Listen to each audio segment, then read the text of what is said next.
welcome back. This is Jenny Meyer, and you have found Consider This. Thank you so much for tuning in. I appreciate your time. I apologize I haven't had a video recently. We were very, very busy, my family and I, getting some things taken care of in the home, and so I haven't been able to post. But I'm here and I'm posting, so thank you very much for your understanding on that.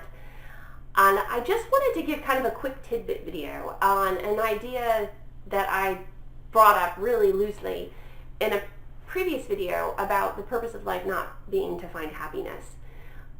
I just wanted to expound on that a little bit. What does that really mean? What am I saying? I've spent a significant amount of my time in my life trying to avoid pain.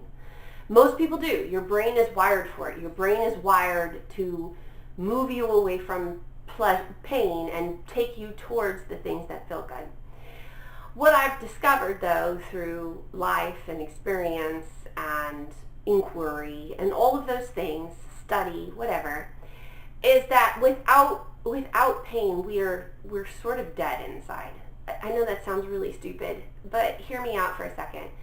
Pain is there on purpose to help us grow.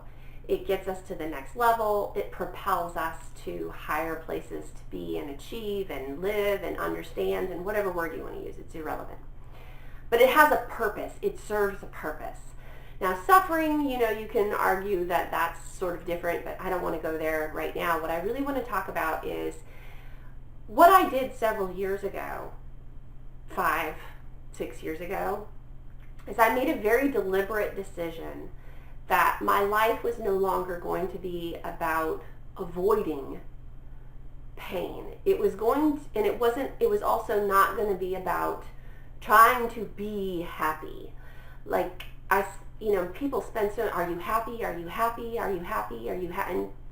And all kinds of people are like, no, I don't even know what happy, we don't even know what happy means, and different people talk about it in different ways, and so much stuff.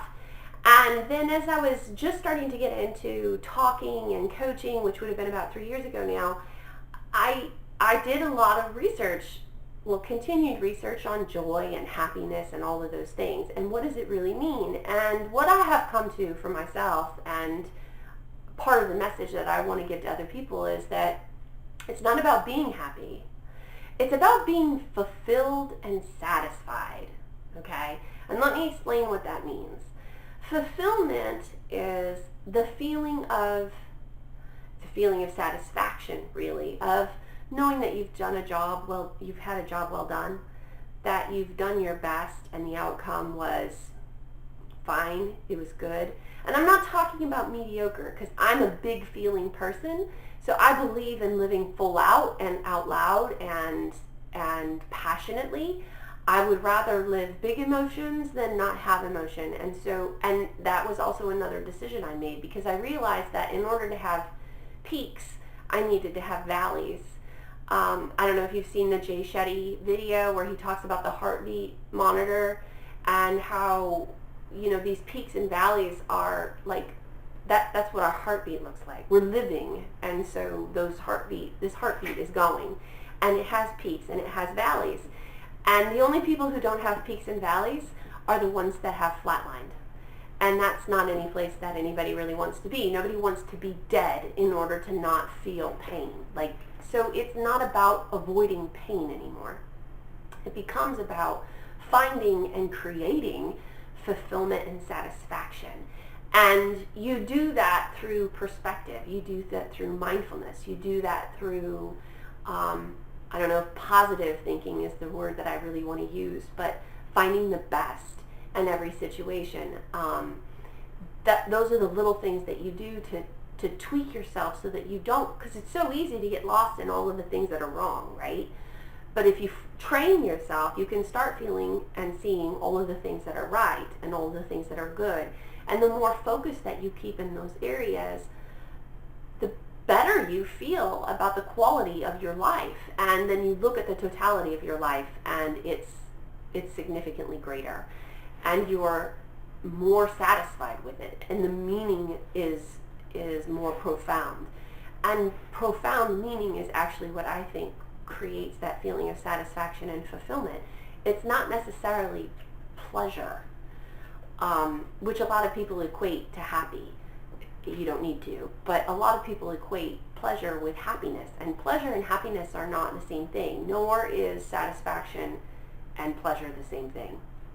You can be very satisfied at a tremendously difficult workout that you've just completed, and very little of that was physically pleasurable, but you feel good about it, and that's the place that I want to try to get people to go, is how do you feel good and satisfied? Maybe good isn't even the right word. How do you feel satisfied and fulfilled and create that profound meaning even when it's not pleasurable, even when your experience isn't making you smile? How do you do that?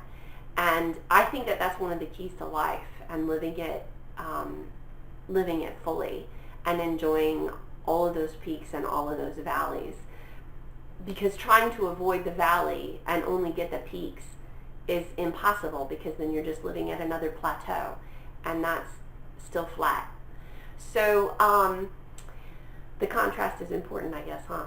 At any rate, that's the little tidbit that I wanted to share today. I was just thinking about it as I was trying to decide what to record today, so that's what I wanted to share. I hope you got some value out of it.